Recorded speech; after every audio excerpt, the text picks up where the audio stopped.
प्यारे बच्चों, हमारे वीडियो को नियमित रूप से देखने के लिए आपका धन्यवाद। प्रत्येक वीडियो के अंत में हम आपसे 3 प्रश्न पूछेंगे।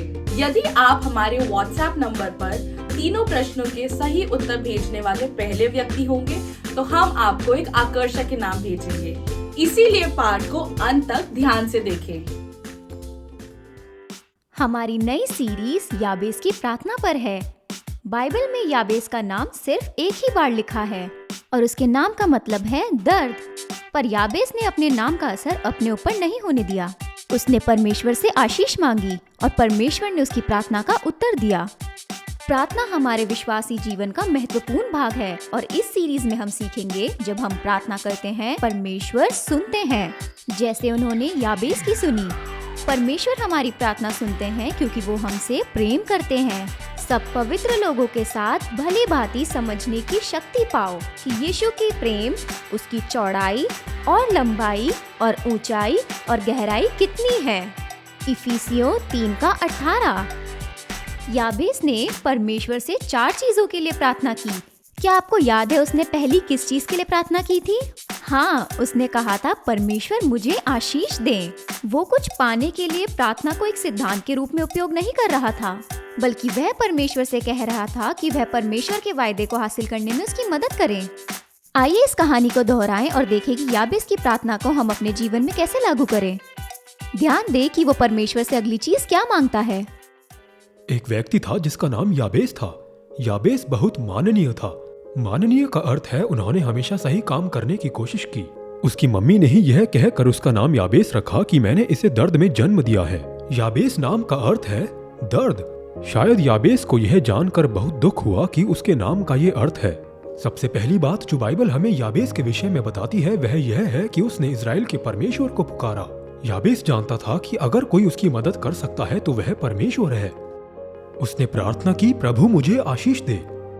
याबेस ने प्रार्थना करी, परमेश्वर मेरा सीमा क्षेत्र बढ़ाए। याबेस ने परमेश्वर से मांगा कि परमेश्वर का हाथ उस पर रहे। उसके बाद याबेस ने परमेश्वर से मांगा, मेरी रक्षा करे। तो जब याबेस की प्रार्थना खत्म हुई, परमेश्वर ने उसकी प्रार्थनाओं को सुना और उसकी प्रार्थनाओं का उत्तर भी दिया और याबेस ने बड़ी खुशी से अपना जीवन जिया। तो बच्चों, याबेस का अगला प्रार्थना निवेदन क्या है आपको पता है? हाँ, याबेस ने मांगा कि परमेश्वर उसका सीमा क्षेत्र बढ़ाए। जब याबेस ने यह प्रार्थना करी कि मेरा सीमा क्षेत्र बढ़ाएं, वो सिर्फ नहीं मांग रहा था कि ज्यादा भूमि, ज्यादा पैसा, ज्यादा संपत्ति मिले, बल्कि वो चाहता था कि परमेश्वर के राज्य के लिए बदलाव लाए। अपने क्षेत्र को बढ़ाने का अर्थ है वह सफल होना चाहता था, वह अधिक अवसर चाहता था ताकि वह परमेश्वर के लिए चमके और परमेश्वर की महिमा करे। और परमेश्वर ने उसकी प्रार्थना का उत्तर दिया। जब हम प्रार्थना करते हैं प्रभु हमारी सीमा क्षेत्र को बढ़ाए, तब हम कहते हैं कि परमेश्वर हम आपके राज्य में बदलाव लाना चाहते हैं। मुझे इस्तेमाल करे और मेरी सहायता करे कि मैं आपके लिए चमकूं, ताकि मैं और लोगों को आपके लिए जीत के ला सकूं। मेरी सहायता करे कि मैं तारे के समान आपके लिए चमकूं। आप कैसे चमक सकते हैं?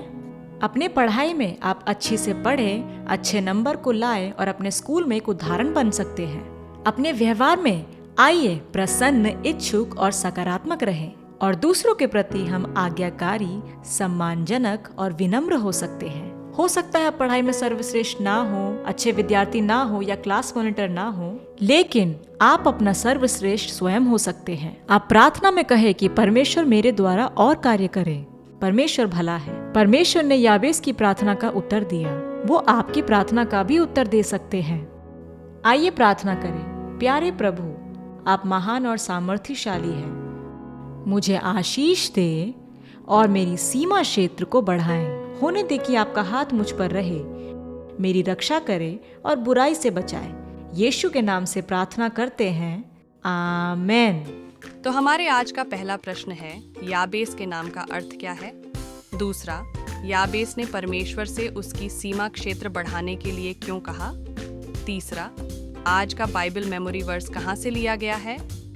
तो बच्चों, आशा करते हैं कि आज का वीडियो आपने ध्यान से देखा होगा। तो चलिए प्रश्नों का उत्तर देने वाले पहले व्यक्ति बने और अपना आकर्षक उपहार पाइए।